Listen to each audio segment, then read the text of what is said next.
इस कार्यक्रम के पुण्यार्चक हैं जयंती परिवार, अलवर, राजस्थान।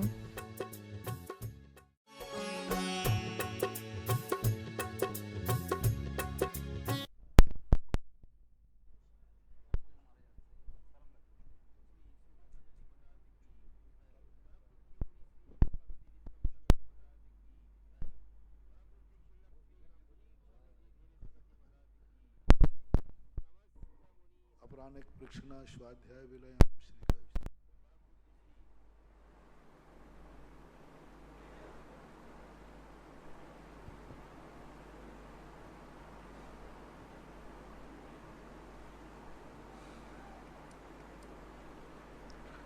नमो अरिहन्तार्णं नमो सिद्धार्णं नमो आयर्याणं नमो वज्रायाणं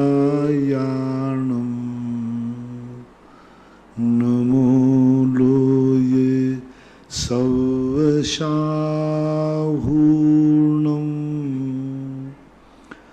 पंच परमेष्टि भगवान की जय। आचार्य श्री गुरुवर कुंद कुंद महाराज की जय। आचार्य श्री गुरुवर विद्यासागर महाराज की जय। परम पूज्य निर्यापक श्रमण मुनि श्री सुधा सागर जी महाराज की जय। परम पूज्य मुनि श्री महासागर जी महाराज की जय। नमोस्तु महाराज। मोहित जैन काला मोरेह मणिपुर गुरुवर नमोस्तु। महाराज जी, इनकी जिज्ञासा है कि प्रक्षाल और अभिषेक में क्या अंतर है, क्योंकि कई बार अभिषेक नहीं मिलता है तो प्रक्षाल करने के लिए कह दिया जाता है कि प्रक्षाल कर लीजिए। प्रक्षाल जैनागम का, जैनाचार्यों का प्राचीन शब्द नहीं है। प्रक्षाल का अर्थ होता है सफाई, प्रकृष्ट रूप से छालन करना, अच्छी तरह से मूर्ति की सफाई करना। अभिषेक का नाम सफाई नहीं है। अभिषेक का अर्थ है अच्छी तरह से उस मूर्ति को सिंचित करना, पल्लवित करना, और उनका एक प्रकार का जब अभिषेक यानी सिंचन, अभिषेक सिंचन के अर्थ में अरे मूर्ति को गीला करना। और जब मूर्ति गीला होगी, सिंचन होगा, तो उस मूर्ति ऐसी फलती है जैसे खेत में पानी देने पर फसल पकती है। एक जब मूर्ति पर अपन पानी देते हैं खेत में तो कैसी फसल लहराती है, ऐसे ही जब अभिषेक शब्द जो है सिंचन, अभिषेक शब्द से, और प्रक्षाल का अर्थ सफाई होता है, उसका कोई महत्व नहीं है। अभिषेक ही अपने यहाँ है।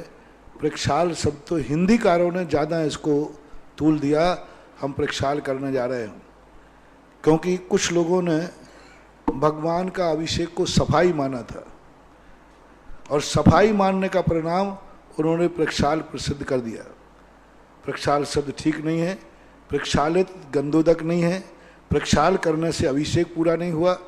प्रक्षाल का गंधोदक लेना उचित नहीं है। अभिषेक मंत्रों के द्वारा मंत्रित किया जाता है।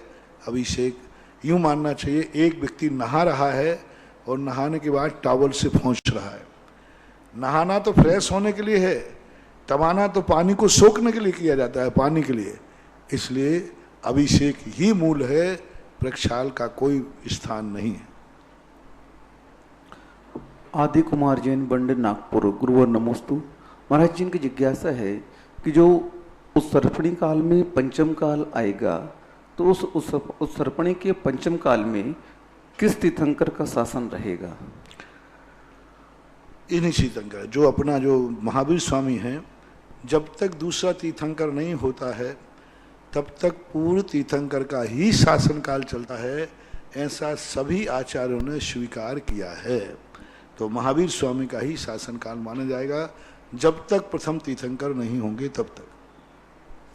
विजय जैन मुंबई गुरुवर नमोस्तु। महाराज जी, इनकी जिज्ञासा है कि अलग अलग तीर्थंकर की प्रतिमाएं होती हैं, तो क्या उन प्रतिमाओं में अलग अलग अतिशय हुआ करता है? अगर ऐसा मानेंगे तो ये धर्म संगत है कि नहीं? जैसे मानेंगे तो प्रतिमाओं में अलग अलग जितनी प्रतिमाएं हैं ना, उनमें अलग अलग अतिशय मानते हैं अपन लोग, तो मूर्ति तो सब अतिशयकारी होती है। वितरागी प्रतिमा भगवान एक होते हैं, मूर्ति एक नहीं होती है। बहुत बड़े। कितने बार मैंने कहा भगवान सब एक समान होते हैं अनंत चतुष्टय की अपेक्षा, मूर्ति नहीं। मूर्ति जितनी मूर्तियां हैं उतने प्रकार की हैं। शास्त्रों में देख लीजिए आप, अकृत्रिम चैत्यालयों की मूर्तियों में फर्क है। अष्टांगा पर्व में नंदीश्वर द्वीप में ही क्यों भाव होकर जाते, दी से वैसी ही उसी साइज की उसी समान मूर्ति उनके विमान में विद्यमान है, स्वर्गों में विद्यमान है, लेकिन नहीं वहां इतना भाव होकर नृत्य नहीं करते जितने उत्साह के साथ नंदीश्वर जाते। पूज्यपाद जिनसेन स्वामी ने महापुराण में ऋषभ देव के मुखारबिंद से बात कहलवाई कि जाओ ऐसी मूर्तियों का अभिषेक करके आओ जो सर्वव्यापी जगत व्यापी हो। हर मूर्ति, क्योंकि मूर्ति भगवान की होती है लेकिन भक्त की भावना से बैठती है। कैसा पत्थर है, कितने अतिशय होते हैं मूर्ति के। वो पत्थर कैसा है, कुछ पत्थर का अतिशय होता है, कुछ शिल्पी का होता है, कुछ बैठाने वाले का होता है, कुछ सूर्य मंत्र देने वाले का होता है, कुछ मूर्ति कहाँ बैठी है मंदिर में उसका भी स्थान का भी होता है। क्षेत्र का बहुत बड़ा स्थान ऊपर पड़ता है, वही मूर्ति किसी क्षेत्र पर बैठा दी जाए उसका कोई अतिशय नहीं, उसी मूर्ति को किसी अलग क्षेत्र पर उठा दी जाए तो जगत व्यापी हो जाती है। सैकड़ों मंदिरों का मैंने देखा है, कुछ नहीं किया। आप देख लिए जबलपुर में हनुमान ताल में वही आदिनाथ भगवान है जो कोने में बैठे हुए थे, बात सामान आज वो ऐसे पूज रहे हैं कि जगत में प्रसिद्ध है। शांगनेर भगवान देख लीजिए, कितने स्थान हैं, कितनी मूर्तियां ऐसी हैं जो स्थान विशेष पर पहुंचने के बाद उनका प्रभाव बढ़ जाता है, स्थान बदल जाए तो प्रभावहीन हो जाता है। तो मूर्तियों में तो हीना दिखता, जितने प्रकार की मूर्तियां हैं उतने प्रकार के भेद हैं। मिलन बहन सुतरवाला सूरत, गुरुवर नमोस्तु। महाराज जी ये पूछ रही हैं कि पंचकल्याणक के व्रत इन्होंने लिए हैं भगवान के, तो एक दिन में 2-2, 3-3, 4-4 कल्याणक भगवान के आते हैं, तो उसमें हम लोग क्या करेंगे? यदि आप सभी पंचकल्याणक एक साथ कर रहे हैं, सभी के पंचकल्याणक एक साथ कर रहे हैं, तो आपका एक दिन में 5 के भी आ जाएं तो आपके 5 के माने जाएंगे।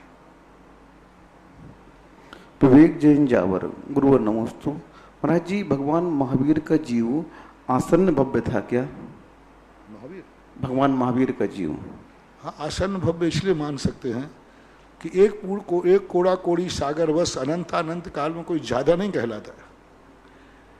24 में ही मोक्ष चला गया, इसलिए आसन्न भव्य कह भी सकते हैं। श्रीमती चंदा डॉक्टर मगन जैन आष्टा, गुरुवर नमोस्तु। महाराज जी जैसे ही सम्यक दर्शन से जीव च्युत होता है तो क्या नियम से मिथ्या दृष्टि हो जाता है? सम्यक दर्शन से जैसे ही च्युत होता है, गिरता है, छूटता है सम्यक दर्शन, तो तुरंत मिथ्या दृष्टि हो जाता है? हाँ, तुरंत सम्यक दर्शन से छूटते ही कुचित कदाचित कोई जीव दूसरे गुण स्थान में जा सकते हैं साधन में, बाकी प्राय तो मिथ्यात्व में पहुंचते पहले समय चूकते ही मिथ्या दृष्टि में पहुंच जाता है, मिथ्या दृष्टि हो जाता है। महाराज छाया उपसमिक संग दर्शन महाराज को, जैसे मुनिराज को सम्यक दर्शन है और ये तो अंतर्मूर्त में छूटता रहता है महाराज जी, 6ठे गुण स्थान 7 गुण स्थान में छाया उपसमिक सम्यक दर्शन जो है इसकी स्थिति अंतर्मुहूर्त की होती है, तो महाराज जी ये तो छूटते रहते हैं सम्यक दर्शन बार बार। अंतर्मुहूर्त ही होता है किसने कहा?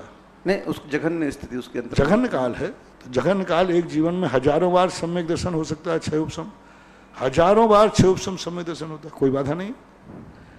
उत्कृष्ट काल इसका कुछ अधिक 66 सागर है, 66 सागर काल तक उत्कृष्ट सम्यक दर्शन रह सकता है 6 उपसम। जघन्य अंतर्मुहूर्त है, एक अंतर्मुहूर्त में छूट जाए पुनः हो जाए, पुनः छूट जाता है, बार बार भी हो सकता है, हजारों बार हो सकता है। नीलिमा जैन सागर, गुरुवर नमोस्तु। महाराज जी इनकी जिज्ञासा है कि तीर्थंकर भगवान के समूषण में जितने गणधर देव होते हैं, गणधर देव जितने होते हैं भगवान के समूषण में, तो क्या सभी गणधर देव मोक्ष जाते हैं? सभी मोक्ष जाते हैं। राजन जैन मुंबई मेरठ, गुरुवर नमोस्तु। महाराज जी इनकी जिज्ञासा है कि पारिवारिक क्षेत्र में हम लोग बीमा करवाते हैं और बीमा का जो धन होता है मरने के बाद मिलता है, तो महाराज जी बीमा कराना सम्यक दृष्टि साहब को करवाना चाहिए कि नहीं करवाना चाहिए? सामाजिक व्यवस्थाएं हैं, इसमें राग की प्रचुरता तो मानी जाएगी, लेकिन फिर भी मिथ्या दृष्टि नहीं माना जाएगा, क्योंकि सामाजिक अप्रत्याख्यानावर्णी कषाय के कारण से ऐसा वो करता है, तो आगम विरुद्ध नहीं है। क्योंकि हर माता पिता अपने बेटों को जीवन बीमा नहीं सही जमीन लेके डालता है, प्लाट लेके डालता है। अरे भाई प्लाट लेके डाल दो, हमारे बच्चे के काम आएगा। चलो भाई हम वृद्ध हो रहे हैं, बीमार हैं, बच्चे के नाम प्लाट ले लो, इसके कारण से उसकी शादी विवाह हो जाएगा। तो गृहस्थ की भूमिका में इनको हम एकदम निषेध नहीं कर सकते, लेकिन हाँ राग की प्रचुरता जरूर मानी जाएगी, लेकिन मिथ्या दृष्टि नहीं कहना चाहिए। रोहित जैन कुंभराज, गुरुवर नमोस्तु। महाराज जी, इनकी जिज्ञासा है कि बहुत सारी प्रतिमाएं खुले में रखी रहती हैं, तो उन खुली हुई प्रतिमाओं में बरसात का पानी आता रहता है, गिरता रहता है, और वह पानी हम लोगों के पाँव में लगता है, तो उस बरसात के पानी से जो नमन हो रहा है तो उसे गंदोदक मानेंगे कि नहीं मानेंगे? नहीं नहीं, बिल्कुल नहीं। मंत्र के बिना पड़ा हुआ गंदोदक नहीं होता। जैसे आपने देखा, हम लोग लघु शंका से आते, शौच से आते, पैरों में पानी डालते, वो गंदोदक जमीन में चला जाता है। वही गंदोदक आप चौके में बनाते थाली में, एक बूंद नीचे नहीं गिरने देते। तो जो संकल्प पूर्वक बनाया गया वही गंदोदक है। बरसात का पानी मूर्ति पे से आकर नाली में बह रहा है, बह रहा है। पूरी गंगा नदी भगवान की मूर्ति पे से आ रही है, पूरी गंगा नदी, सिंधु नदी, सीता नदी, स्यूतोदा नदी, जितनी एक कृत्रिम नदियां हैं, ये पर्वत से लेकर सीधे भगवान के ऊपर गिरती है, और भगवान के ऊपर गिरकर हजारों धाराओं में प्रभावित हो जाती है, और फिर नदी बन के चलती है। वो गंदोदक नहीं है, भगवान की मूर्ति पर से गिर के आई गंगा नदी और सिंधु नदी, लेकिन ये मूर्ति नहीं है, मतलब गंदोदक नहीं है। उसी में लोग नहा रहे हैं, उसी को लोग पी रहे हैं, उसी को पानी सींच रहे हैं। तो ऐसा नहीं मानना चाहिए। संकल्प पूर्वक जब किया जाता है, मैं अब भगवान का गंदोदक बना रहा हूं, और मंत्र पढ़ करके जो बनाया जाता है वही गंदोदक कहलाता है। श्रीमती प्रियंका महेंद्र जैन, इंदौर, गुरुवर नमोस्तु। महाराज जी, रक्षाबंधन पर्व जो मनाया जाता है, तो ये भाई बहन को राखी बांधते हैं एक दूसरे को, तो इस पर्व में बहुत सारी बच्चियां मायके आएंगी, और उनका कहना है महाराज जी बीमारियां फैल रही हैं, तो क्या रक्षाबंधन का त्यौहार भाई बहन न मना करके अगर पति पत्नी बना लें, पिता पुत्र बना लें, आपस में एक दूसरे को राखी बांध करके, तो ऐसा नहीं हो सकता क्या? इस त्योहार को दो रूप में देखना चाहिए। एक धार्मिक दृष्टि से, धार्मिक दृष्टि से सांसारिक राखी का कोई प्रचलन आगम में नहीं है। ये श्रमण संस्कृति रक्षा का पर्व है कि जब 700 मुनियों पर उपसर्ग हुआ, तो विष्णु कुमार महाराज ने हस्तिनापुर की जनता को धागा बांध करके संकल्प बुलाया था कि इस धागा की सूद संकल्प करो, रक्षा सूत्र की, हम सदा मुनियों की रक्षा करेंगे। अपने अपने हाथ में राखी बांध कर, रक्षा सूत्र बांध करके संकल्प किया था। इतिहास तो इतना ही है, प्राग इतिहास। अब धीरे धीरे ये त्योहार लोक व्यवहार का त्योहार बन गया। तो लोक व्यवहार के दो रूप बने। एक व्यवहार बना भाई बहन का। अब भाई बहन का एक कब से चला, कैसे चला, इसका कोई इतिहास ठोस नहीं। कई लोग द्रौपदी और कृष्ण जी से जोड़ते हैं कि द्रौपदी ने कृष्ण जी को जब चोट लगी तो अपनी साड़ी फाड़ करके और उंगली को बांध दिया था, वहां से मानते हैं। कई लोग कहानी उस दिन पेपरों में आती है, फलाना एक भैया था, उसकी बहन नहीं थी, उसका ये था, वो रास्ते में आ रहे थे, उनने बांध दिया, पता नहीं क्या क्या। मतलब कोई ठोस प्रमाण नहीं मिल रहा कि भाई बहन का ठोस इतिहास क्या माना जाए। महाभारत में कहीं ऐसा नहीं लिखा कि आज से रक्षाबंधन का त्योहार शुरू होगा। कृष्ण ने ऐसा कहा, हे द्रौपदी तुमने मेरा हाथ बांधा है, आज से यह त्योहार रक्षाबंधन का माना जाएगा। ऐसा कोई घोषणा वहां पर नहीं की गई। तो इस प्रकार के इस त्योहार के संबंध में लोग व्यवहार। दूसरा त्योहार, इसको एक सामाजिक परिवेश और दिया गया, जो कोई भी किसी को बांधता था। पति पत्नी को बांध सकते हैं, राजा आदि बांधते थे एक दूसरे को। जो जिसकी रक्षा करने में समर्थ होता है उसको धागा बांधा जाता है। रक्षा करने वाले को धागा बांधना है, बस सीधी बात है। बहन तो भाई की रक्षा कर नहीं पाएगी, भाई करेगा। तो जो रक्षा रानी बांधेगी राजा के लिए, क्योंकि राजा रक्षक है। गृहस्थ बांधता है कि हम मुनियों की रक्षा करेंगे, क्योंकि वो रक्षा करने वाला है। तो जो बांधता है वो रक्षक कहलाता है, दूसरों की रक्षा करता है। तो इस संबंध में बहुत सारी राखियों के संबंध में शास्त्रों में, इतिहासों में उल्लेख मिलते हैं राखियों के बंधन। पर ठोस एक तो महा जैन दर्शन में है, जो विष्णु कुमार महाराज ने 700 मुनियों की रक्षा की थी। बिल्कुल इतिहास स्पष्ट है। बाकी ये लोक व्यवहार, तो अब भाई बहन को राखी आदि बांधना मिथ्यात्व के अंतर्गत नहीं आएगा। हमारे शास्त्रों में ऐसा आया है, ऐसे क्रियाएं जो लोक सम्मत हैं, लेकिन उसमें मिथ्यात्व का यदि दोष नहीं आता, कुगुरु कुदेव कुशास्त्रों की आराधना आदि का कोई प्रसंग नहीं आता, ऐसी लोक मान्यताएं इतिहास ना होते हुए भी मान्य कर ली जाती हैं। क्योंकि भाई बहन को राखी बांधने से कोई मिथ्यात्व का दोष तो आ नहीं रहा। वो उसको ना तो कुदेव मान रही है, देव मान रही है, ना गुरु मान रही है, एक भाई मान के रक्षक मान रही है। तो इसमें कोई मिथ्यात्व का दोष नहीं है, लेकिन इतिहास आगम में भाई बहन का नहीं है। अरविंद कुमार जैन, जयपुर। गुरुवर नमोस्तु। महाराज जी, ये आचार्य ज्ञान सागर महाराज जी के जीवन के संबंध में स्वाध्याय कर रहे हैं, तो वहाँ पर आचार्य ज्ञान सागर महाराज जी ने लिखा है कि जो सच्चा व्यापारी होता है वह ऐसे ग्राहकों से बचता है जो समय खराब करता है, ऐसे ही त्यागी वृत्तियों को बचना चाहिए। इसका तात्पर्य क्या है? बहुत अच्छा प्रसंग है, बहुत बढ़िया है। दुकानदार, सही दुकानदार उनसे माथाफोड़ी नहीं करता, जो माल तो कम खरीदेंगे माथाफोड़ी ज्यादा करेंगे उनको भगा देता है, चलो यहाँ से, उतने में हम दो ग्राहक ना है। इसी प्रकार साधुओं को ऐसे लोगों से माथाफोड़ी नहीं करना चाहिए जो समय ज्यादा खराब करें और लाभ कम ले में बैठ के गप्पे करें। दान तो देवे नहीं और माथाफोड़ी करें, दिमाग खराब और करें, और इतनी माथाफोड़ी करें, पहले आप कैसा बनेगा मंदिर, कैसा बनेगा, ये बनेगा, ठीक है हमारे 1100 रुपया लिख लेना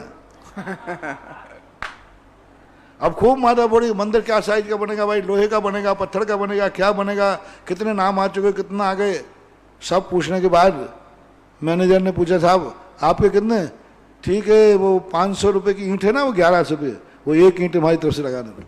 अब लोग माथाफोड़ी 1 घंटा खा गया। इसे काल भक्षी बोलते हैं हमारे आचार्य से काल भक्षी। स्वाध्याय के समय कोई ज्यादा माथाफोड़ी करता है ना, तो आचार्य से कहते तू काल भक्षी है, सबका समय खराब कर रहा है। तो साधुओं को, ऐसे लोगों को अपने पास नहीं बैठने देना चाहिए जो समय खराब करते। और आचार्य ने कितना बड़ा हाई को लिखा, अन्न का कण साधु का क्षण कभी बर्बाद मत करना। साधु के पास बैठकर गप्पे मत लड़ाओ, साधु के पास बैठकर समय मत काटो। चलो यार अब बहुत बोर है, क्या करें, चलो अपन महाराज के पास बैठते हैं, चलो महाराज के पास बैठे, समय यहाँ बैठे बैठे क्या करें, बोर हो रहे हैं। तो समय काटने के लिए नहीं हो जाता साधु। साधु के पास जब जाया जाता है तब साधु से इतना लाभ लो कि साधु को समय देने में भी आनंद आवे, अच्छा लगे। कम से कम साधुओं के पास बैठना चाहिए, कम से कम जितने जल्दी हो सके, क्योंकि तुम्हारा समय भली कीमती नहीं है, लेकिन साधु का समय कीमती है। वो कमरे में कोई नहीं रहेगा तो देखेंगे तो क्या देखेंगे, दीवारें, नहीं किताब, कोई विकल्प नहीं आएगा। तुम घंटे भर बैठे रहोगे, जितने बार देखेंगे तुम्हारे पे दृष्टि पड़ेगी, उतना विकल्प आएगा। और तुम शांत तो बैठोगे नहीं, कुछ ना कुछ बोलोगे, बुलवाओगे, तो नहीं करना चाहिए। अपने नमोस्तु करो और पधारो। कोई धार्मिक शंका हो तो समय लेकर, महाराज जी मैं 2 मिनट के लिए शंका समाधान करना चाहता हूँ, पूछ करके आ जाओ, बस कम बैठो, क्योंकि साधु का बहुत समय कीमती है। हाँ, कुछ साधुओं को बैठाने का शौक होता है, अब उसके लिए मैं नहीं कह रहा हूँ। कई लोगों को बैठो, या तुम बैठो, कहाँ जा रहे हो कहाँ जा रहे हो बैठ के, हम क्या यहाँ अकेले बैठे भोर जा मक्खियाँ भगाऊँ क्या मैं यहाँ बैठे बैठे? अरे तुम लोग मेरे पास बैठने नहीं आ रहा, मैं यहाँ मक्खियाँ भगाऊँ बैठे बैठे क्या? कुछ 2-4 बार आके बैठ तो जाए करो रे, घंटे 2 घंटे दुनिया मरे पे बैठने जाती, तुम्हारे जिंदगी में बैठने आ जाओ। हाँ, कई साधु ऐसे लड़ते हैं, झगड़ा करते हैं, हमारे पास कोई नहीं आता, कोई बैठते ही नहीं, कोई हमारे पास बैठे तो सही। उनके लिए तो मैं कुछ नहीं बोल सकता, बहुत बड़ा दोष है। मैं तो श्रावकों से कहता हूँ, जो अच्छे साधु हों, बहुत अच्छे साधु हों, जिनका समय कीमती हो, उनके पास जितना कम बैठोगे उतना ही तुम्हें पुण्य का लाभ है, क्योंकि तुमने साधु को अपनी साधना करने का मौका दिया, अपना चिंतन करने का मौका दिया। वो स्वतंत्र रूप से जो भी सोचते, अकेले बैठे बैठे कुछ तो सोचते, वो अच्छा ही सोचते, और तुम्हारे बैठे हुए सोचेंगे तो वही सोचेंगे जो तुम्हारे दिमाग में चल रहा है। इसलिए अन्न का कण साधु का क्षण कभी बर्बाद नहीं करना, यही पूज्यवर ज्ञान सागर महाराज ने भी यही बात कही। विद्या जैन, बड़ा गांव धसान, गुरुवर नमोस्तु। महाराज जी, इनकी जिज्ञासा है, ये प्राचीन तीर्थ और उसका इतिहास पढ़ रहे हैं किताब, तो उसमें लिखा है कि भरत चक्रवर्ती ने जिन चैत्यालयों को बनाया वहाँ पर, तो उन चैत्यालयों का जीर्णोद्धार आगे जाकर राजा दशरथ ने कराया। तो इनकी जिज्ञासा ये है कि उन चैत्यालयों का निर्माण अगर जीर्णोद्धार राजा दशरथ ने करवाया, तो अजितनाथ के शासनकाल में सगर चक्रवर्ती के जो पुत्र हुए हैं, उन्होंने वहाँ पर जो खाई खोदी थी, तो दशरथ ने उस खाई को पार कैसे किया होगा? इस संबंध में बहुत विचारनीय बात है। ऋषभदेव के समय पर भरत चक्रवर्ती ने 72 नाले बनाए, ये ठीक है। उसके बाद कृत्रिम चैत्यालयों की उम्र कितनी होती है, विचारनीय बात है। 50 कोड़ा कोड़ी सागर, कितने प्रमाण, 50,000 या 50, इतना काल आदिनाथ और रजनाथ भगवान के बीच का असंख्यात वर्षों तक का काल है। सागरों सागरों पर्यंत का अंतराल काल है। तो क्या अकृत्रिम चैत्यालय असंख्यात वर्षों तक अपना अस्तित्व बना सकता है? एक बार मान लीजिए बना सकता है, अपना प्लस में जाएं, बना सकता है, तो फिर मुनिश्वरनाथ भगवान के समय हुए हैं दशरथ, सगर चक्रवर्ती ने उनके लिए खाई खुदवाई सुरक्षा है। तो अब दशरथ ने क्या किया, उनका जीर्णोद्धार कैसा कराया, किस रूप में कराया, ये सब यक्ष प्रश्न है। कोई निर्णयात्मक समाधान नहीं किया जा सकता, क्योंकि आगम में इन सब बातों पर विचार करने से सुलझने की अपेक्षा उलझने ज्यादा आते हैं। सुभाष शशि जैन, दीनदयाल नगर सागर, गुरुवर नमोस्तु। महाराज जी, इनकी जिज्ञासा है कि तीर्थंकर जब दीक्षा लेते हैं तो उनके गुरु कौन होते हैं? तीर्थंकर जब दीक्षा लेते हैं तो उनके गुरु कौन होते हैं? कोई नहीं, स्वयं गुरु हैं। अरे छायक सम्यक दर्शन जैसा सम्यक दर्शन जो केवली भगवान के पाद मूल में होता है, लेकिन जब वो कोई शैवसम सम्यक दृष्टि जीव तीर्थंकर, तो स्वयं के पाद मूल में छायक सम्यक दर्शन हो जाता है। उनको कौन कोई गुरु जरूरत है? कभी दोष लगते नहीं, प्रायश्चित लेते नहीं। गुरु उनको चाहिए जो दोष लग सकते हैं, गुरु उनको चाहिए जो अंधकारमय हो। उनको क्या चाहिए? वो तो जगत गुरु स्वयं भी हैं, उनका नाम स्वयंभू होता है। निर्मल जैन, मिर्ची, अशोक नगर, गुरुवर नमोस्तु। महाराज जी, ये पूछ रहे हैं कि कई बार स्वाध्याय के दौरान आता है कि पंचम काल में भी भावलिंगी मुनि होते हैं। तो महाराज जी, जो पंचम काल में मुनियों को नहीं मानते हैं, तो उन्होंने ऐसा कहाँ पढ़ा कि पंचम काल में मुनि नहीं होते? उन्हीं से पूछो। मैं तो सारे भारत को चुनौती दे चुका हूं। कितने लोग मुनि विरोधी मेरे पास आए, भीलवाड़ा, जयपुर, सब जहां तहा। आज भी कह रहा हूं, भारत का कोई भी व्यक्ति किसी भी शास्त्र में ये दिखा दे पंचम काल में भावलिंगी मुनि नहीं होते हैं आचार्यों की वाणी में, तो मैं उसका बहुत बड़ा उपकारी मानूंगा, बहुत बड़ा उपकार मानूंगा। कोई तो दिखा दे। भीलवाड़ा के अंदर उन्होंने कहा कि नहीं महाराज होगा, नहीं तो हमारे लोग इतने नेता हैं, हमारे हैं, स्मारक है, सोनगढ़ है, इतने सबके हमारे खान जी इतने ज्ञान और शास्त्रों के ज्ञाता थे, स्मारक में लोग इतना शास्त्र पढ़ते हैं, अध्यात्म, तो क्या वे सब झूठ बोल रहे हैं? कहीं ना कहीं लिखा होगा। मैंने कही चलो छूट है तुम्हें, मैंने कहा चलो तुम्हें 1 महीने की छूट देता हूं, जाओ सोनगढ़ पूछाओ, स्मारक पूछाओ, जिससे पूछना हो पूछ लो। 1 महीने के बाद मुझे यहीं बता देना कि किस शास्त्र में लिखा है। पूरे लोग गए, ढूंढा, पूछा, कोई जवाब नहीं दे पाए, कहीं नहीं लिखा, किसी भी शास्त्र में नहीं लिखा। और 50 स्थानों पर मैं बता देता हूं जहां ये लिखा है पंचम काल के अंत तक मुनि महाराज लगेंगे भावलिंगी मुनिराज। कब तक? जब तक अंतिम 3 वर्ष 15 दिन, 3 वर्ष 8 महीने 15 दिन पंचम काल के शेष रहेंगे, तब तक भावलिंगी संत की बात कर रहा हूं। भावलिंगी संत इस पृथ्वी पर भगवान महावीर स्वामी के बाद एक दिन भी ऐसा नहीं गया जिस दिन इस पृथ्वी पर भावलिंगी संत ना हो। भारत क्षेत्र पर जो आज वर्तमान में भारत है, एक भी दिन ऐसा नहीं गया जिस दिन भावलिंगी संत इस दुनिया में नहीं रहे हो। 12वीं शताब्दी से 19वीं शताब्दी के बीच में उत्तर भारत में नहीं थे, दक्षिण भारत में थे। पूज्यवर शांति सागर महाराज के पहले एक छोटा सा शांति सागर चरित्र लिखा है, सन 1932 में लिखा गया था। उसका विमोचन हुआ था जब पूज्यवर शांति सागर महाराज का जयपुर में चतुर्मास था। उस समय एक किताब का विमोचन हुआ, वंशीधर जी सोलापुर वालों ने लिखा था।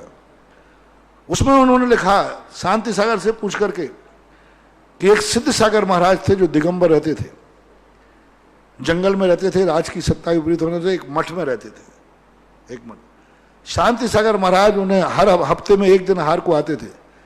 बैन गंगा नदी थी वहां पर, वो इतनी छाती से ऊपर बहती है, इतने पानी से मुनिराज नहीं निकल सकते। तो जब शांति सागर महाराज ग्रस्त अवस्था में थे, भीम घोड़ा 7 घोड़ा अपने कंधे पर बैठाल करके महाराज को वहां जैसे ही 7वां दिन होता ये पहुंच जाते, महाराज को कंधे पर बैठालते, नदी पार कराते, आहार करके फिर नदी पार कराते। ये कथन बंशीधर जी ने लिखा शांति सागर महाराज के सामने। और इसकी मूर्ति हमने मुनि महाराज की ये मूर्ति सांगानेर के अंदर जो 24 बनी हुई है, ऊपर मंदिर ऊपरी मंजिल पर, वहां एक खम्भे के ऊपर जब मैंने बंशीधर की किताब में पढ़ा तो वो ही ज्यों का चित्र मैंने एक खम्भे पर खुदवाया कि शांति सागर महाराज दिगंबर मुनिराज को अपने कंधे पर बैठाल करके ले जा रहे हैं नदी पार करके। मैंने कहा इस चित्र को अमर कर दो। और ये शांति सागर महाराज के समय की घटना है। तो उस समय भी हाँ, पुलाक बकुश कुशील निर्गम था स्नात का दोष जरूर लगने लगे थे, क्योंकि राजकीय सत्ता के कारण, मजबूरी के कारण दोष लगते थे, लेकिन वे अपने वहां पर मठ में दिगंबर ही रहते थे। तो ऐसी स्थिति में आगम झूठा नहीं हो सकता। कुंद कुंद भगवान कह रहे हैं, और ये जरूर निश्चित मानना जो ये कहते हैं पंचम काल में सच्चे मुनि नहीं होते हैं, वे कुंद कुंद विद्रोही हैं, कुंद कुंद विद्रोही हैं। और उनके लिए कुंद कुंद भगवान खुद कहते हैं मिथ्या दृष्टि सहज उपन्नम रूपम दट्टूणम जो न मन्ने मत्सर्वे सो संजम परिवन्नो मिच्छा एट्टी हवई जीवो। जो यथाजात मुद्रा को देख करके मात्सर्य भाव करते हैं, नहीं मान न मन्नते सो मिथ्या दृष्टि, वह नियम से मिथ्या दृष्टि है। पंचम काल में जो ये कहता है कि मुनि महाराज नहीं होते हैं, कुंद कुंद उसको घोषणा कर रहे हैं, आंख बंद के करो कि ये मिथ्या दृष्टि ही है, अनंत संसारी है। होते ये बात अलग है, खोटे भी होते, चोखे भी होते। चोखे का अभाव नहीं, खोटे तो कब नहीं हुए। कोई पंचम काल में खोटे महाराज नहीं होते हैं, चौथे काल में देखो रुद्रादिक की उत्पत्ति कौन से काल में हुई? चौथे काल में रुद्र।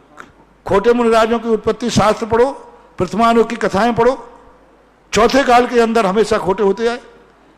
ऐसा एक भी काल नहीं है विदेह क्षेत्र में भी। आज विदेह क्षेत्र में शाश्वत धर्म चल रहा है, वहां भी खोटे मुनिराज हैं, वहां भी खोटे मुनिराज मिलते हैं, वहां भी सतलाचारी मिलते हैं, वहां भी भ्रष्ट मिलते हैं विदेह क्षेत्र में। और यहां चौथा काल था, तीर्थंकर यहां विराजमान थे, तब भी खोटे साधु थे। तो खोटे तो सदा से होते आए हैं, लेकिन खोटे हो रहे हैं इसलिए चोखे होंगे ही नहीं, सो बात नहीं है। खोटे भी जब जब चोखे होंगे तब तक खोटे भी होंगे, और जब जब खोटे होंगे उनमें कोई ना कोई चोखा भी होगा। एक भी काल ऐसा नहीं है 2.5 दीप के अंदर जहां खोटे ही खोटे साधु होते हों। कोई काल नहीं है, ना चौथा ना पांचवा, ना विदेह क्षेत्र ना विजात। और ऐसा कोई भी काल नहीं है दुनिया में जहां सारे साधु चोखे ही चोखे होते हो। कोई भी काल नहीं। विदेह क्षेत्र जहां शिव मंदिर भगवान विराजमान रहे हैं वहां भी सारे साधु चोखे ही होते हैं, सो बात नहीं। वहां से ही मुनिराज 7 में नरक मर के जाते हैं। 11वें गुण स्थान में चढ़ने वाले मुनिराज भ्रष्ट होकर के मर करके 7 में नरक में जाते विदेह क्षेत्र से। तो ये सब अज्ञानता है, मिथ्या दृष्टि। लोग ऐसा कहते हैं कि मुनिराज नहीं होते। सम्यक दृष्टि के तो स्वप्न में भी ये शब्द नहीं निकलेगा कि मुनिराज नहीं होते। वो तो कहते थे, हैं और आगे होंगे। जे पूरब शिव गए और आगे जय, सब सदा सदा काल से मुनि रहेंगे।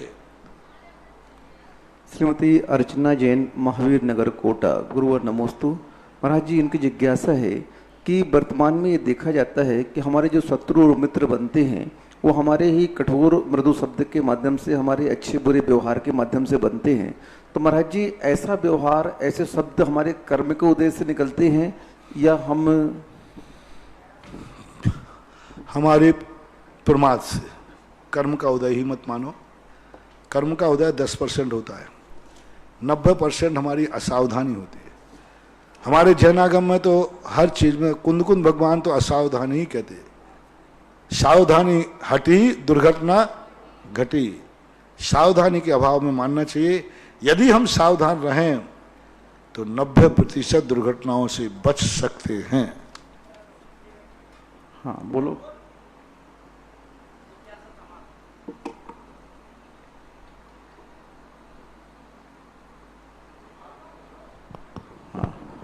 जिज्ञासा समाधान के सीधे प्रसारण में देश दुनिया के जो भक्तगण परम पूज्य आध्यात्मिक संत तीर्थ उद्धारक मुनि पुंगव सुधा सागर जी महाराज से अपनी जिज्ञासाओं का समाधान चाहते हैं, आइए हम सब मिलकर पूज्य गुरुदेव के चरणों में नमोस्तु अर्पित करें। पूज्य गुरुदेव की पावन प्रेरणा पाकर चंद्रोदय तीर्थ चांदखेड़ी में जो असीम कालीन भक्तांबर विधान चल रहा है, उसके लिए एक नाम श्री राजमल जी सराफ, शकुंतला जी, अभय जी, स्वाति जी की माया जैन, दादावाड़ी कोटा की ओर से आया है। एक नाम श्रीमती सुमित्रा देवी, धर्मपत्नी स्वर्गीय श्री महावीर प्रसाद जी छावड़ा, डॉक्टर राजेश जी, निर्मल जी, कमल जी, अनिल जी छावड़ा, राणौली वाले सूरत की ओर से आया है। एक नाम अशोकनगर से शीतल जैन, कुमारी धृति जैन, उमेश, मोनिका, सची जैन, सिंगई परिवार अशोकनगर की ओर से आया है। एक नाम शीतल जैन कनाडा, जय कुमार अरुण, शीला जैन पाटनी मुंबई की ओर से आया है। एक नाम शादी की सालगिरह के उपलक्ष्य में श्री प्रभात कुमार जी संध्या समकित मधुर समैया ललितपुर परिवार की ओर से आया है।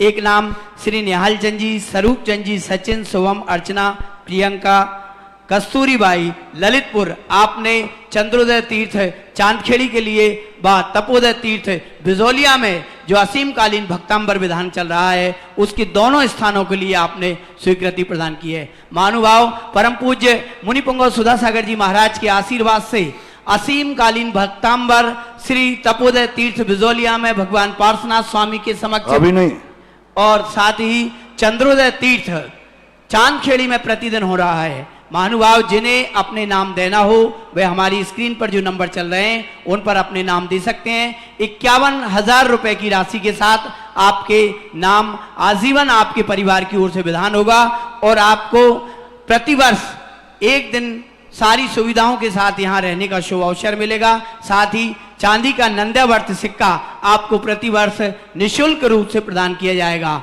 महानुभाव साथ ही जो भक्ति कलश स्थापित कराना चाहते हैं वह भी यह सौभाग्य ले सकते हैं। 1,11,000 रुपए की राशि के साथ आज भक्ति कलश स्थापित करने का सौभाग्य हमारे छावड़ा परिवार ने दूसरा काम अच्छा लिए प्राप्त किया है, श्री कमल जी ने प्राप्त किया है।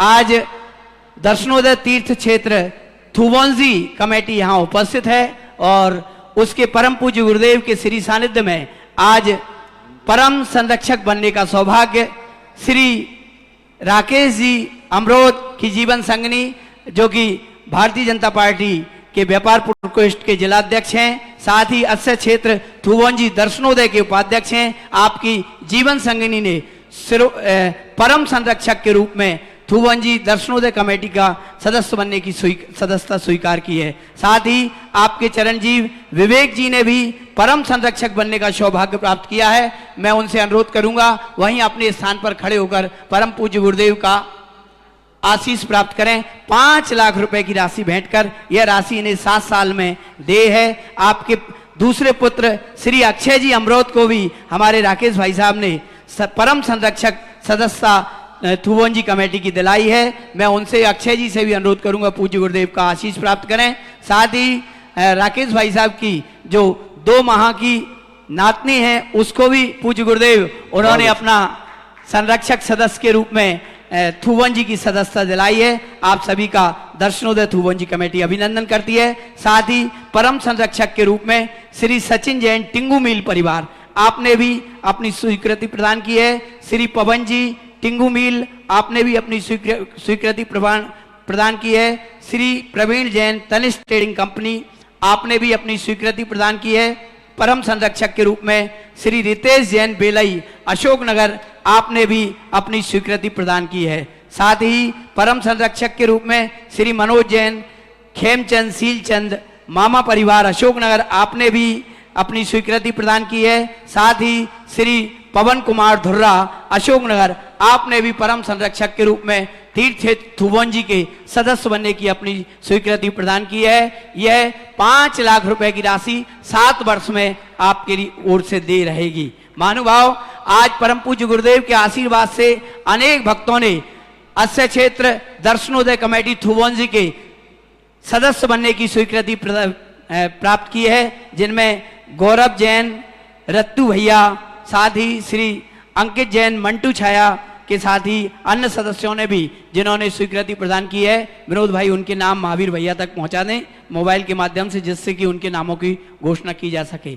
आज परम पूज्य गुरुदेव के श्री सानिध्य में दर्शनोदय तीर्थ थुवन जी का नैमित्तिक अधिवेशन कहें या सम्मेलन कहें, भक्तों का समूह आया और पूज्य गुरुदेव के श्री चरणों में बैठकर अध्यक्ष का जो स्थान रिक्त था उसे आज पूरा किया गया।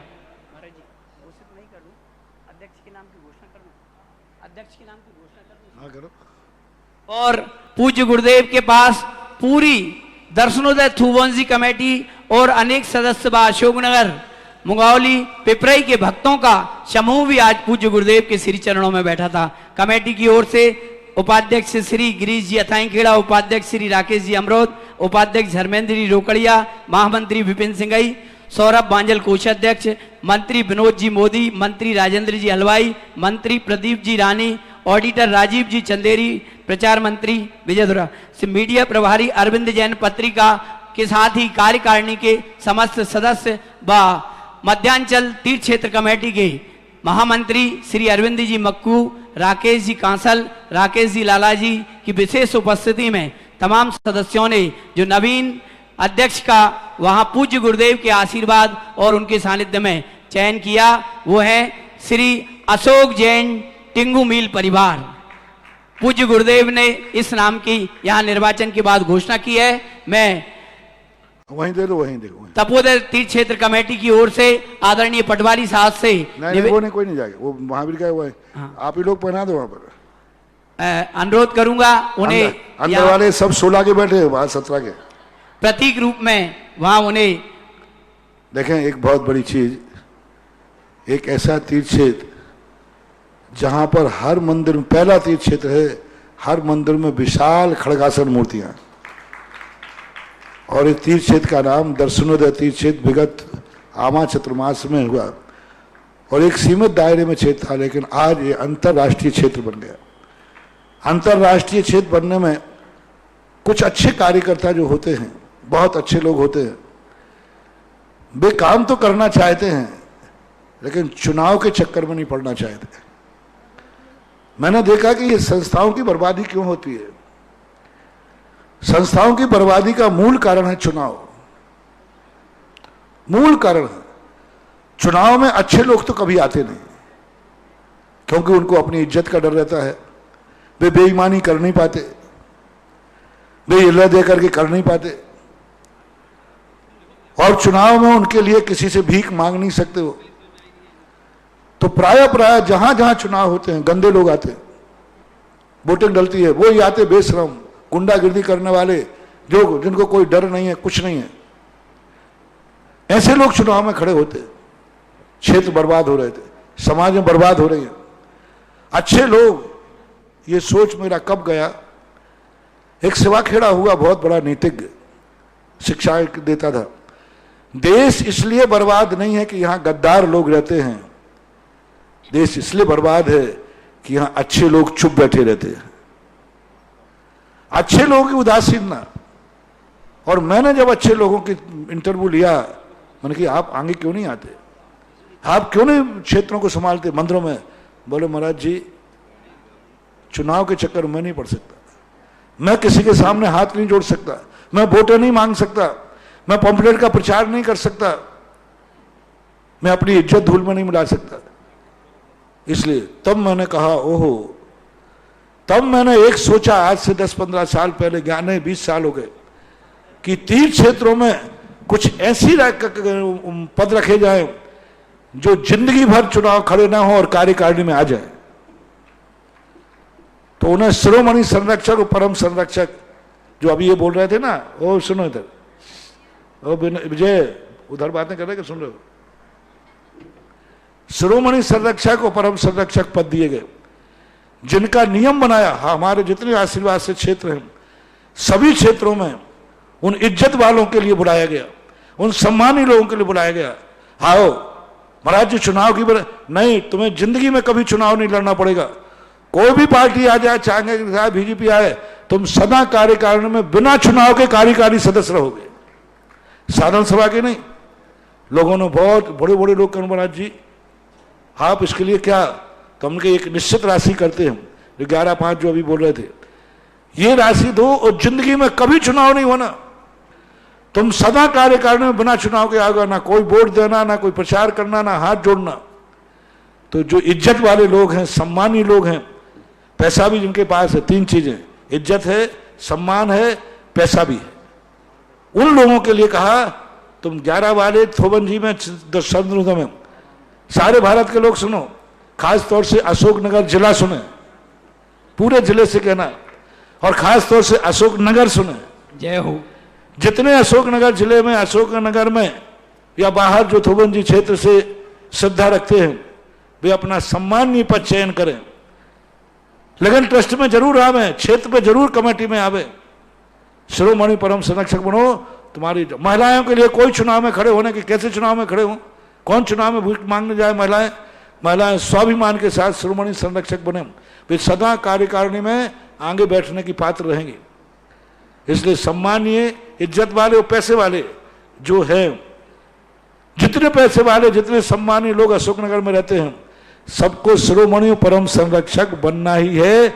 दर्शनोदय तीर्थ क्षेत्र थुवन जी का। जय हो। मुगावली है, बाद में पिपरई है, और भी जो चंदेरी मदेरी सब जो कुछ भी आते साड़ोरा वगैरह सब के लिए करना है, घर घर अभियान चलाओ।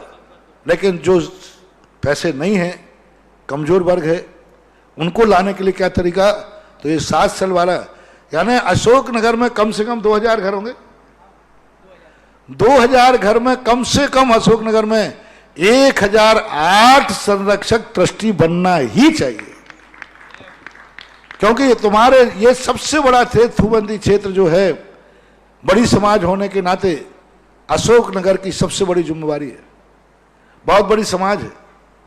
ललितपुर के बाद जैसे देवगढ़ सिरोंजी है, दोनों दो 3 क्षेत्रों को ललितपुर समाज संभाल रही है, ऐसे ही अशोकनगर को बड़ी समाज होने के नाते थोबन जी से कम अशोकनगर के 1000 हर व्यक्ति को मेरा ट्रैक्टिव ऑर्डर, क्योंकि अशोकनगर में मेरी अच्छी चुवन्नी चलती है। जय हो। बड़े विश्वसनीय पात्र हैं, बड़ा विश्वास करते हैं, यहां से जो कह देते हैं वो उनको पत्थर की लकीर होती है। तो सभी अशोकनगर के वासियों से मेरा अपने भक्तों से कहना है कि हर घर में मीटिंग करके जैसे बने तैसे दर्शनोदय तीर्थ क्षेत्र थुबन जी का ट्रस्टी जरूर बनना है। 7 साल में देना, कोई एक दिन में थोड़ी देना। और बनते ही पता नहीं तुम्हारी क्या हैसियत हो जाए कि आज संरक्षक का आशीर्वाद लो और बनते बनते परम संरक्षक में बदल जाओ। हाँ, कई लोग बदल गए, जो संरक्षक बने थे वे परम संरक्षक बन गए।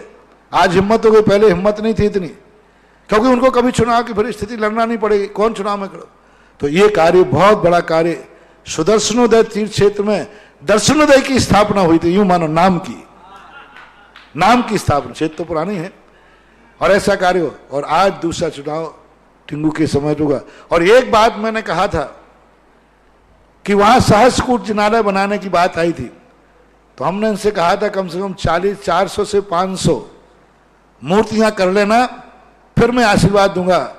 आज लगभग पूरी समाज ने कहा हमने 400 मूर्तियों की घोषणा कर ली है। इसलिए दर्शनोदय थोवन जी क्षेत्र में सहस्रकूट कीर्ति स्तंभ का मैं आशीर्वाद देता हूं। जय हो मुनिपुंगव सुधा सागर जी महाराज की जय। अशोकनगर भारत के लिए तो है ही, अशोकनगर के लिए सबके लिए है, तुम्हारा निकटवर्ती क्षेत्र है। हर अशोकनगर के व्यक्ति को जो कमाने वाले हैं, कम से कम उस तीर्थ क्षेत्र पर एक मूर्ति बैठाल के मरना है। और जब तक नहीं बैठाला, भगवान से कहते हैं भगवान मुझे मारना मत, अभी मूर्ति बैठालना है। यमराज से भी कह देना, क्योंकि शास्त्रों में आता है, बहुत बार मैंने सोचा ये बात कि शास्त्रों में आता है कि एक मूर्ति बैठाल के मरना चाहिए। अब कैसे बैठा लें गरीब लोग बेचारे, मूर्तियां तो लाखों करोड़ों में बैठती हैं। नारेली के अंदर सन 1997 की लगभग बात है, सन आगे पीछे एक किशनगढ़ के प्रिंसिपल थे केडी जैन के ओम जी, बड़ी बड़ी घोषणाएं वहां हो रही थी, बड़ी बड़ी घोषणाएं। उन्होंने कहा, वो प्रिंसिपल थे, ज्यादा महाराज जी क्या हम गरीब कहो या मध्यम वर्ग वाले करो, क्या जिंदगी में कभी हम लोग मूर्ति नहीं बैठाल पाएंगे? क्या इतना बड़ा तीर्थ क्षेत्र बन रहा है, इसमें हम भागीदार नहीं बन पाएंगे? क्या कोई ऐसी योजना आपके पास नहीं है जो हम गरीबों का भी उद्धार कर सके? हमारा भी मन ललच रहा है कि इतना बड़ा नया तीर्थ क्षेत्र हमारे पास बन रहा है, हम उसमें एक मूर्ति बैठा लें। मैंने कहा ओम जी हमें विचार करने का मौका दो। मैंने कहा क्या करूं उनके गरीबों के लिए? उस समय मैंने रात भर सोचा। दूसरे रविवार को साप्ताहिक प्रवचन चलते थे वहां क्षेत्र में, रविवार को मैंने घोषणा की कि एक योजना है गरीबों के लिए, सहस्रकूट जिनालय। इनमें 1000 लोग मूर्तियां बैठाल सकते हैं। मुश्किल से महीना भर नहीं लगा, पूरा हो गया, क्योंकि गरीब लोग की भावना बहुत पवित्र होती है, शक्ति नहीं होती। ऐसे ऐसे लोगों ने बैठा ली मूर्तियां जिनकी शक्ति नहीं थी, लेकिन आज वे इतने समर्थ हैं कि मंदिर बनाने को तैयार है। ऐसे ही मेरा कहना है, अशोकनगर मुगावली सब लोगों से कहना है, थुवन एक क्षेत्र है, एक अपने गांव में मंदिर बनाना, वो एक गांव तक सीमित रहता है।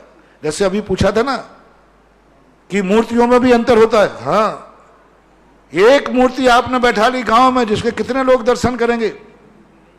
एक आपके गृह चैत्यालय में बैठा ली, कितने लोग दर्शन करेंगे? 10 लोग परिवार के, उस मूर्ति में उतनी अतिशय होगा।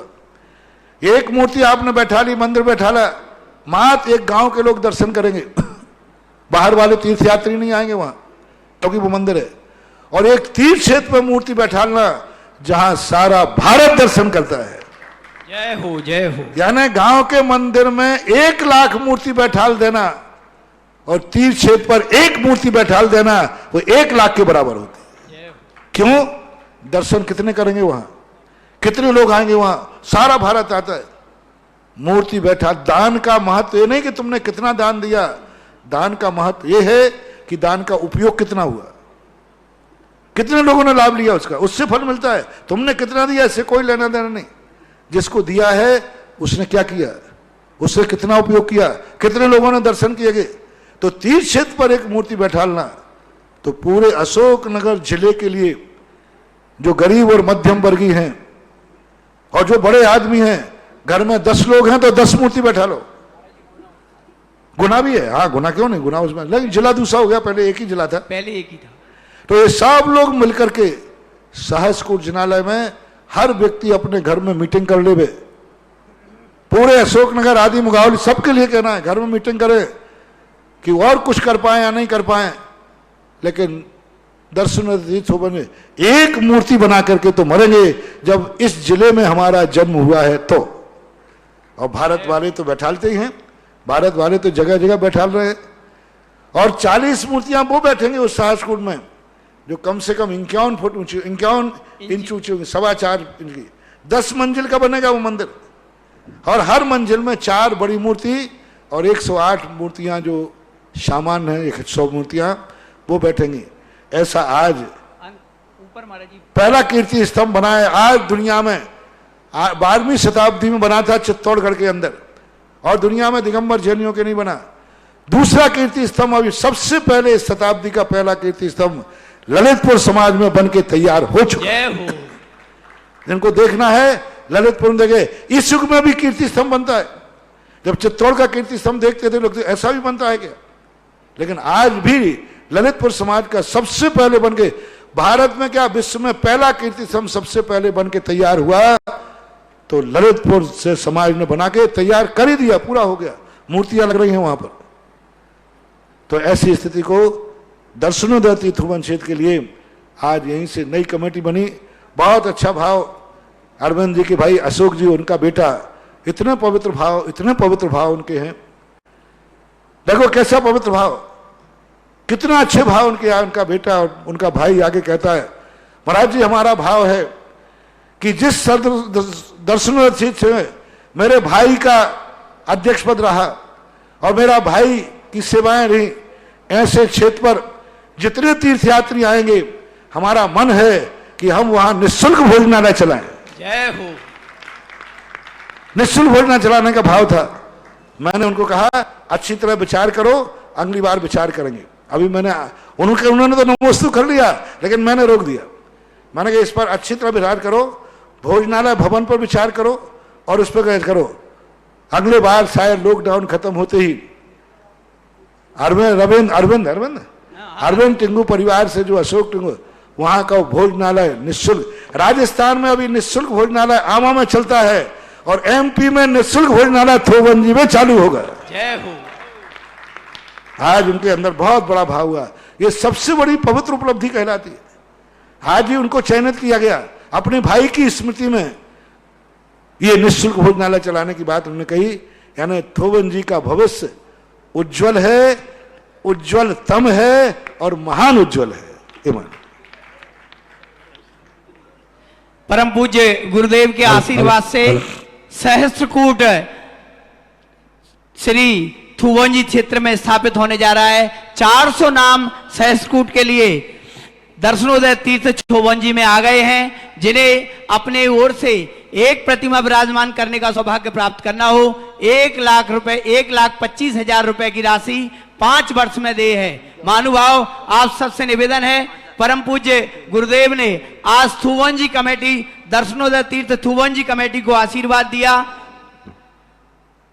थुवंजी में बहुत शीघ्र ही सहस्त्रकूट जिनालय का शिलान्यास होगा और आज पूरी कमेटी को सहस्त्रकूट जिनालय स्थापित करने का आशीर्वाद मिला है। बड़ी मूर्ति का और साथ में जो 51 इंची की 40 प्रतिमाएं विराजमान होंगी, उनकी राशि 5 लाख रुपए, वह भी आपको 5 वर्ष में दे है। और 4 प्रतिमाएं जो 11वीं मंजिल पर विराजित होंगी 25-25 कलश की राशि के साथ। एक नाम हमारे पास पहले ही श्री अरविंद जैन टिंगू परिवार की ओर से पूर्व में ही टिंगू भाई साहब ने घोषित किया था। 3 नामों में कि हमें उनमें और आवश्यकता रहेगी। 40 नामों में भी हमारे पास कुछ नाम आए हैं और 400 नाम आ गए हैं। इसी मंच से वह नामों की घोषणा की जाएगी। जो भी अपने नामों की स्वीकृति देना चाहते हैं वह इस नंबर पर, यहाँ तपोदय तीर्थ के नंबर पर, साथ ही मेरा नंबर है 98-265 16-524, इस नंबर पर भी आप सूचना दे सकते हैं। 98-265-16524, इस नंबर पर आप सहस्त्रकूट जिनालय जो कि दर्शनोदय तीर्थ, ये ध्यान रखना, बोलने वाले थोड़ा नाम बोल जाए। यहाँ बहुत सारे खाते खुल गए हैं। तपोदय का सहस्त्रकूट का अलग खुला है और दर्शनोदय का, तो नाम देते समय क्लियर बोले कहाँ मूर्ति बैठाना है। और मेरे से पूछो तो मेरा तो सारा भारतवर्ष मेरे ही तीर्थ क्षेत्र है। जय हो जय हो। तो दर्शनोदय तीर्थ पर जिन्हें सहस्कूट में अपने नाम देना है, पूज्य गुरुदेव ने विशेष प्रेरणा दी है। अशोकनगर जिला गुना जिले में यह पहला कीर्ति स्तंभ होगा। गुरुदेव के आशीर्वाद से आप अपने नामों की हमें स्वीकृति भेजें, जिससे सीधी बात है, जब तक विजय धुर्रा यहाँ है तब तक भेज दो, इस माइक से घोषणा हो जाएगी। ये चला जाएगा फिर यहाँ से घोषणा होना मुश्किल हो जाएगी, क्योंकि फिर दूसरे पे माइक पहुंचते दूसरा जाने। अभी तो ये दादागिरी करके कर लेगा काम। तो जिनको अभी जब तक विजय यहाँ है अपने नाम भेज दो तो इस माइक से घोषणा हो जाएगी। और अभी 400 मूर्ति हैं, प्रतिदिन 50-50 घोषणा कर देना। जी जी महाराज जी। साथ ही आज परम संरक्षक के रूप में 5 लाख रुपए की राशि के साथ श्री राजकुमार जी धुर्रा, श्री राधेलाल जी राजकुमार जी धुर्रा, हमारे चाचा ने, हाँ एक ही नाम संरक्षक होने चाचा को बनाएंगे, छोटे चाचा को, शिरोमणि परम संरक्षक के रूप में अपने स्वीकृति प्रदान की है। परम पूज्य गुरुदेव से हमारा धुर्रा परिवार जहाँ उपस्थित हैं वो सब आकर आशीर्वाद लें। ताऊ जी भी यहाँ उपस्थित हैं, उन्होंने भी संरक्षक सदस्य के रूप में स्वीकृति प्रदान की है, वह भी आप आशीर्वाद प्राप्त करें। आज हमारे श्री कमल जी छाबड़ा गुवाहाटी से जिन्हें, अच्छा कमल जी राव का साहब जो गुरुदेव के परम भक्त हैं, वह भक्ति कलश स्थापित कर रहे हैं। मैं अनुरोध करूंगा आदरणीय पटवारी साहब से उन्हें तिलक लगाकर, माला पहनाकर और पगड़ी पहनाकर सम्मान करें। आए श्री छाबड़ा जी सा परिवार, कमल जी आ रहे हैं, कमल जी राव का याद में कमल जी राव का साहब, और वो महाराज जी छाबड़ा पे आप भरती रहती हैं फोन से। मैं अनुरोध करूंगा जिन्हें परम संरक्षक में अपने और भी नाम देना है, आदरणीय पटवारी साहब, उनका यहाँ पटवारी साहब और पूरी कमेटी उनका सम्मान कर रही है। जोरदार तालियों से हमारे राव का साहब का आप सम्मान करें। मैं निवेदन कर रहा था, परम पूज्य गुरुदेव के चरणों में बारंबार मोदी नमोस्तु। जी 2 मिनट बोलो। परम संरक्षक के लिए और एक नाम आया है हमारे पास, श्री सचिन जैन टिंगू के महाराज जी, दोनों बच्चे छोटे छोटे हैं, उन्होंने भी 1-1 लाख रुपए की राशि के साथ अपना परम संरक्षक में अपना नाम दिया है। संरक्षक में नाम दिया। अब मोदी जी ये प्रश्न मैं हेलो, परम पूज्य गुरुदेव के चरणों में श्री दर्शनोदय तीर्थ क्षेत्र कमेटी थुवन जी का बारंबार नमोस्तु। परम पूज्य गुरुदेव, आपकी कृपा से क्षेत्र निरंतर प्रगति की ओर अग्रसर है। आज आपके सानिध्य में हमने नवीन अध्यक्ष का निर्वाचन किया है। परम पूज्य गुरुदेव हमें ऐसा आशीर्वाद प्रदान करें कि क्षेत्र पर जितनी भी योजनाएं हमारे पूर्व अध्यक्ष छोड़ के गए हैं, हम सब उनको शीघ्र अतिशीघ्र पूरी कर सकें, ऐसा हमें आशीर्वाद चाहिए। आज संरक्षक सदस्यों में श्री राधेलाल जी धुर्रा, श्री सुनील कुमार जी गहलू, श्री पवन जी पत्रकार के दोनों बेटे, श्री दर्शिल जी टिंगू मील जिनकी उम्र कुल 7 वर्ष है, आदमिक टिंगू मील 5 वर्ष है, अंकित जी मंटू छाया और गौरव जी रक्कू अखाई और श्री अनिल जी बंसल, इन आदि लोगों ने, श्रीमती शोभा जी सिंघई, इन सभी ने हमें आज संरक्षक सदस्य बनने की स्वीकृति प्रदान की है। एवं सहस्त्रकूट जिनालय में भी हमारे पास कुछ नाम आए हैं, उनमें श्री अनिल जी बंसल, श्रीमती रितु सिंघई, श्रीमती रितिका सिंघई और श्री रोहित सिंघई, इस तरह से इनामों की आज यहाँ घोषणा कर रहे हैं। परम पूज्य गुरुदेव हमें ऐसा आशीर्वाद प्रदान करें जिससे क्षेत्र की प्रगति में हम सब लोग आगे अग्रसर हो सकें। सबसे बढ़िया चीज तो आज 2 संरक्षकों को विशेष आशीर्वाद। एक 2 महीने की बच्ची है, 2 महीने की बच्ची और 5 साल का एक संरक्षक है। ये सबसे छोटे बने, ये दोनों इस क्षेत्र के लिए बहुत बहुत सगुन और मंगल है। राकेश जी अमरोत की पोती और अतुल बंसल, आनंद कटपीस। अच्छा अतुल बंसल, आनंद। चलो आइए हम चलते हैं। अब मेरा निवेदन है जिन्हें भी अपनी स्वीकृतियां देना है वे अपनी स्वीकृति प्रदान करें। आज